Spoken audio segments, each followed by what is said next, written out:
강연의 말미 부분은 거기에 대해서 여러분들과 한번 생각을 나눠보는 그런 시간을 해볼까 합니다.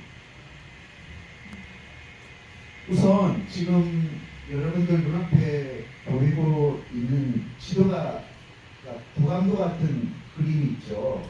이것이 지금으로부터 110년 전에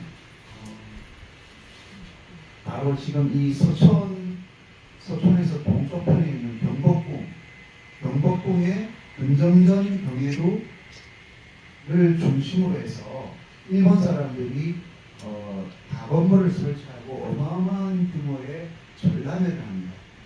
그 전람회를 이끄는 말이 바로 조선물산공진회라는 곳인데요.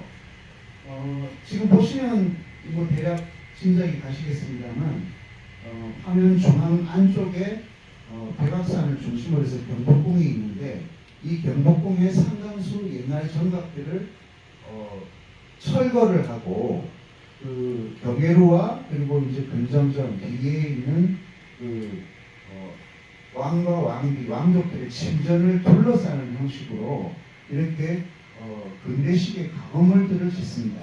그리고 오른쪽 위에는 훗날 이거를 이제 총독부 박물관이라고 하는데 미술관 모양의 건물과 그 아래쪽으로 프랑스식 정원 같은 것들을 조성을 합니다. 그러니까 뭐 겉보기에는 상당히 말수가 그렇게 보이지만 실제로는 경복궁을 상당 부분 부수고 깔아뭉개고 지은 거예요. 그러면서 여기에 이제 근대식 가건물을 지어놓고 이 안에다가 이른바 근대기의 문물들, 그러니까 상업, 그러니까 농업, 광업, 그 다음에 공업과 관련된 근대식 새로운 그 근대식 기기라든가 문물 같은 것들을 이 가건물 안에 잔뜩 늘어놓고 전시를 하게 됩니다. 바로 이런 것들을 이제 우리가 흔히 말하는 것으로 쉽게 뭐라고 그러죠? 박람회라고 그러죠. 박람회. 요새 우리나라에서도 왜 여수 엑스폰이, 대전 엑스폰이 있었잖아요. 바로 그 박람회의 근대적 원형 같은 행사입니다. 그런데 당시 일제 총독부는 그러니까 1915년이니까 우리나라를 강점한 지 불과 5년밖에 안 됐잖아요. 그러니까 많은 그 당시 조선의 민중들이 일제의 그 조선 강점에 대해서 상당한 반발과 불만이 있었을 것이고, 그리고 사실 아직 그때까지만 해도 조선의 경우는 식민지로서 근대화가 제대로 진척되지 않은 상황이었기 때문에 일본 위정자들은 조선이 근대의 혜택을 받지 못한 여전히 미개한 지역이고 미개한 민족이라고 얘기했던 거죠.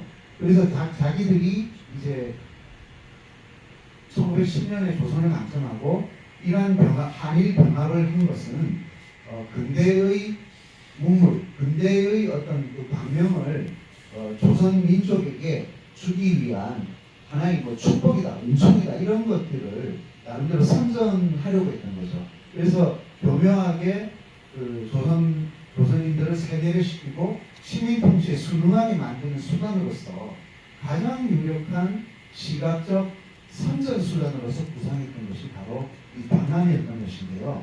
그런데 왜 박람회가 아니라 조선물산 공진회라는 이름이 붙었느냐?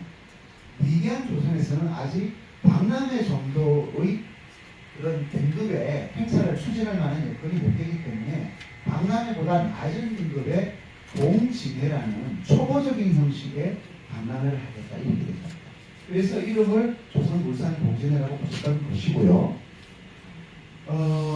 그리고 오늘 제가 지금 말씀드리려는 그 미술에 대한 것도 당연히 여기 중요한 요소로 들어가게 됩니다.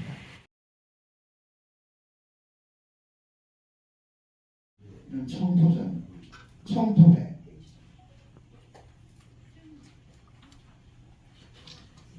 당시에 상당히 이른바 말하는 아방가르드한 전위적인 그 동양화를 구상한다는 그런 작가들의 모임으로서 문민회 이런 그 단체들이 있었습니다. 그래서